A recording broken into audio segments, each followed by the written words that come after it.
La discipline de la perception. Marc Aurèle nous enseigne que ce ne sont pas les événements qui nous troublent, mais notre jugement sur eux. L'impulsion sexuelle n'est ni bonne ni mauvaise en soi. C'est une force naturelle. La clé, c'est de choisir comment tu la perçois. Au lieu de la voir comme un désir irrépressible qui doit être satisfait, voilà comme une réserve d'énergie brute. Une énergie que tu peux décider consciemment de conserver et de rediriger. Chaque fois que tu ressens cette impulsion, fais une pause. Observe-la sans jugement. Dis-toi, ceci est une énergie. Comment puis-je l'utiliser pour construire quelque chose de plus grand ? C'est la première étape pour reprendre le contrôle. Changer ta perception de cette force intérieure. Ne sois pas l'esclave de tes désirs. Deviens le maître de ton énergie. Passons maintenant à la deuxième leçon, qui est la discipline de l'action. Épictète disait « Ne t'explique pas sur tes principes, agis selon eux ». La rétention séminale sans but précis n'est qu'une simple abstinence. Le stoïcisme nous pousse à l'action juste et vertueuse. Tu as désormais une énergie supplémentaire à ta disposition. La question est, que vas-tu en faire ?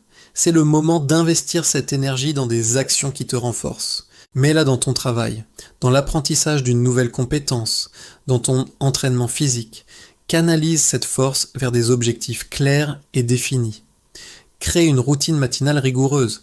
Lis les grands penseurs. Entraîne ton corps jusqu'à ce qu'il soit fort et résilient. Chaque action que tu poses, alimentée par cette énergie conservée, te rapproche de la meilleure version de toi-même. La rétention devient alors le carburant de ton ambition et de ta croissance personnelle. L'énergie que tu ne gaspilles pas, devient l'énergie que tu investis en toi. Enfin, la troisième leçon, la plus profonde, la discipline de la volonté. Sénèque a écrit « Le plus grand empire est l'empire de soi-même ».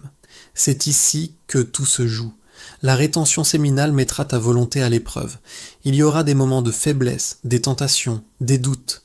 Le stoïcisme nous apprend à accepter ce que nous ne pouvons pas changer, la présence du désir, mais à nous concentrer sur ce que nous pouvons contrôler, notre réponse. C'est la pratique de l'amor fati, l'amour du destin.